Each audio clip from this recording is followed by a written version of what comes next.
Pasensyahan nyo yung binibitawang kong salita. Tama yun, yun! Dahil nakikita ko ang inyong paghihirap. Kaya, ano pa ang hinihintay nyo? Kuya, ate, para sa inyo ang ginagawa namin dito ngayon sa EDSA. Sumama sa pagkingilos! Sumama sa pagkingilos! Samahan nyo kami para sa henerasyon nyo. Ituloy! Ngayon, pinaglalaban namin. Ate, kuya, matanda na si tatay at si nanay.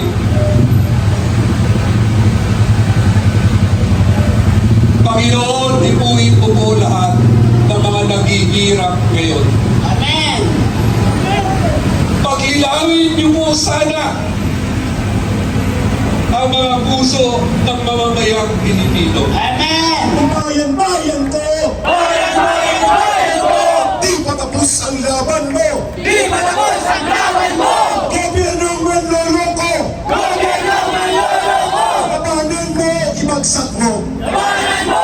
Ibagsak mo! Ang tao, ang bayan, ngayon ay lumalaban! Ang tao! Ang bayan! Ngayon ay lumalaban! Mga kapulisan,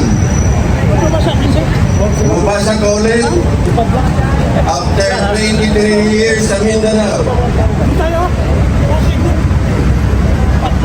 Sana mapagkapag-isip ang ating mga nasa katungkulan ngayon kung paano matutulungan ang ating bayan. Nakikita ko na hindi man lang tayo pinagbibigyan ng magandang lugar kung saan tayo pwede magtipon-tipon. Kawawa naman ang mga maralitang Pilipino. Galing din ako sa maralitang Pilipino. Sa Ingoy pa ako nagsimula sa elementary. Naging member ng Kabanghaang Makabayan at sumali sa Philippine Army para makatulong sana sa ating bayan. Ngunit ano ang nakikita ko ngayon? Pagkatapos ako mag-retiro sa 2011, ang pinaglalaban namin sa bundok, mamatay-matay na kami doon. 5 beses na ako na-ambush. Ngayon, nakikita ko pa rin na walang pagbabago ang ating bayan. Marami pa rin ang kapuso na nakaupo sa ating gobyerno. Ano ang gagawin natin? Kailangan lang ang peaceful na pagpapahayag ng ating kalayaan at karapatan. Kung hindi lang ng mga kapulisan, kung mga assign ako sa Davao, 10 taon. Doon nakikita ko 1981 to 1984. Sa isang buwan, ang pinatay ng Sparrow Unit sa Davao ay 38 policemen in 1 month. Walang lumalaban doon na kapulisan. Kaya kami napunta doon. Kasama ko ang Philippine Marines, 3rd Marine Brigade ni Ben Colonel Diazon. Ngayon, nakikita ko ang mga abuso ng iba sa atin na dapat ipagtanggol ang ating mga kababayan. Kaya nakakapanlumo na yung pinaglalaban namin sa kabundukan ay nakikita namin na hindi pala ang tunay na kaaway ng ating mamamayan ay nasa kabundukan, kundi nasa kanayunan. Yung mga korap na officials sa gobyerno na pinababayaan lang natin.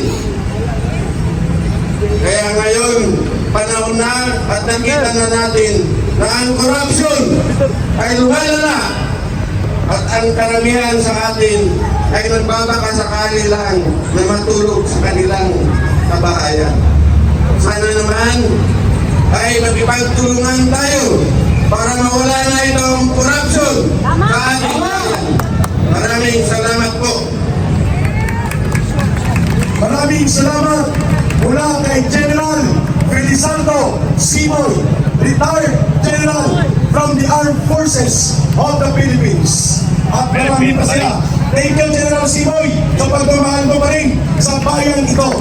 At natutuwa at nagagalak kami na kasama ka dito ngayon.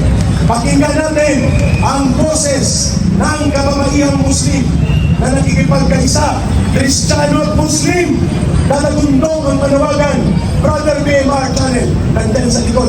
At yan ang panawagan ng mga bayan ngayon.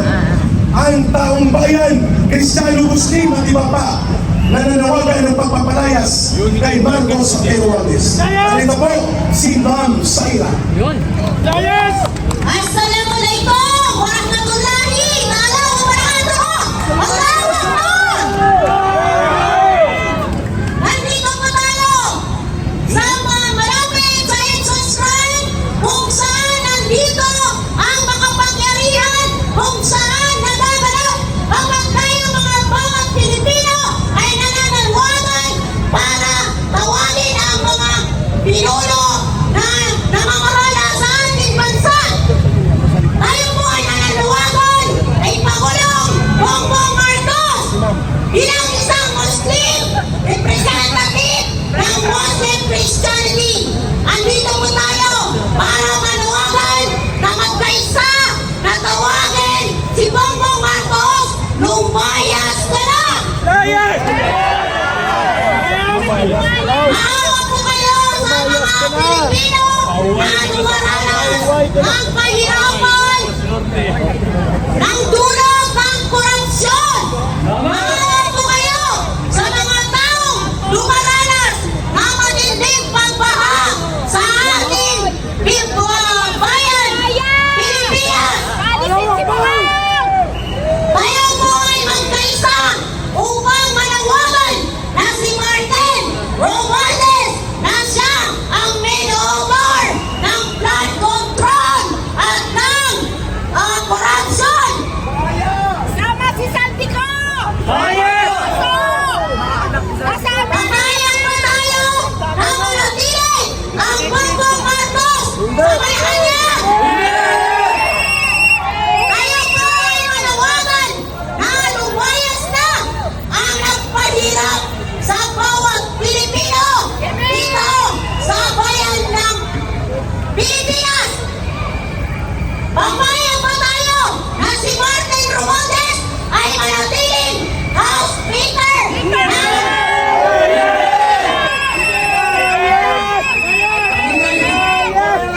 Kami po ay nandito, nagsama-sama ang Muslim, Christian, para manawagan kay Bongbong Marcos. Maawa ka na sa mga Pilipino na dumaranas ng kahirapan. Tayo mga Pilipino ang dumaranas ng kahirapan, dulot ng korupsyon, ng dahil ay Bongbong Marcos at ang kanyang pinsan na si Martin Romualdez. Maawa ka naman, huwag puro kailangan kumakain ng masarap na pagkain. Bongbong Marcos, Martin Romualdez, huwag na ninyong ituloy ang mga Pilipino. Lumayas na kayo. Dahil kayo ang nagpapahirap sa dulot ng korupsyon na ito. Utang na loob, mga kababayan. Isa-isa po tayong manawagan na lumayas na si Bongbong Marcos. Marcos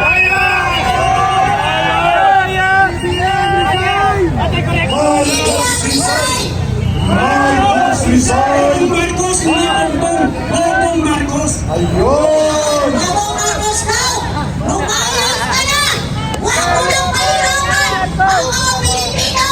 Huwag mo nang nindangin ang mga Pilipino na naghihirap dahil po sa inyong magpinsan! Yun lang po! Assalamualaikum warahmatullahi wabarakatuh! Okay. Sabayan nyo kami!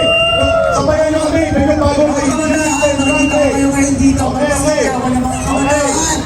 Dito na kayo ngayon. Sige, 1,